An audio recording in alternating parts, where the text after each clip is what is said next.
സുബഹി നമസ്കാരം ജമാഅത്തായി പള്ളിയിൽ പോയി നമസ്കരിക്കുന്നവർക്ക് ആ രാത്രിയിൽ മുഴുവൻ നിന്ന് നമസ്കരിക്കുന്നതിൻ്റെ പ്രതിഫലമുണ്ടാകും. സുബഹി നമസ്കാരത്തിന് പള്ളിയിലെത്തി നമസ്കരിക്കുന്നവർക്ക് നാളെ പരലോകത്ത് വെച്ച് അള്ളാഹു സവിശേഷമായ ഒരു വെളിച്ചം നൽകുമെന്നാണ്.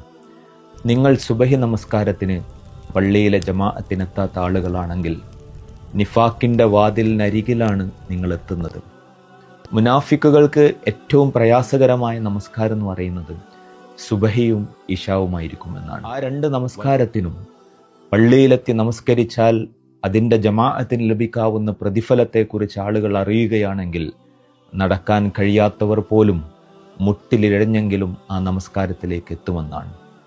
നിങ്ങൾ സുബഹി നമസ്കാരത്തിന് പള്ളിയിൽ പോയി ജമാഅത്തായി നമസ്കരിക്കാത്തവരാണെങ്കിൽ ഇബ്ലീസിന് നിങ്ങൾ എളുപ്പം കീഴടക്കപ്പെടുന്ന ഒരാളായി മാറുന്നുണ്ട്. സുബഹിൻ്റെ സമയത്ത് എണീക്കാതെ കടന്നിറങ്ങുന്നവരുടെ ചെവിയിൽ ഇബ്ലീസ് മൂത്രമൊഴിക്കും എന്ന് പറയുന്നൊരു ഹദീസുണ്ട്. അത്രയും ഇബ്ലീസിന് പാകപ്പെട്ട ഒരാളായി പെട്ടെന്ന് തന്നെ ഒരാളായിട്ട് മാറിക്കഴിയും എന്നുള്ളതാണ്.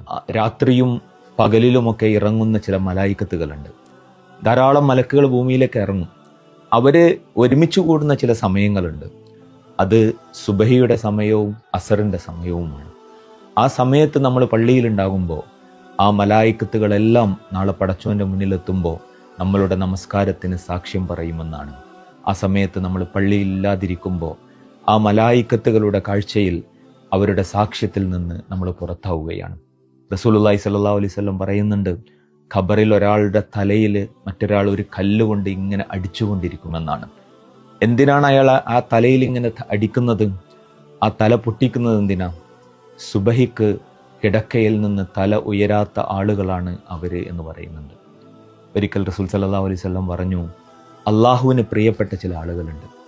ആ കൂട്ടത്തിൽ ഏറ്റവും പ്രിയപ്പെട്ട ഒരാൾ എന്ന് പറയുന്നത് രാത്രി കിടക്കുന്നിടത്ത് നിന്ന് അയാൾ തൻ്റെ വിരിപ്പിൽ, തൻ്റെ പുതപ്പിൽ, തൻ്റെ വീട്ടിൽ, തൻ്റെ മക്കളോട്, തൻ്റെ ഇണയോടൊപ്പം സുഖനിദ്രയിലായിരിക്കെ നമസ്കാരത്തിൻ്റെ സമയമാവുകയാണ്.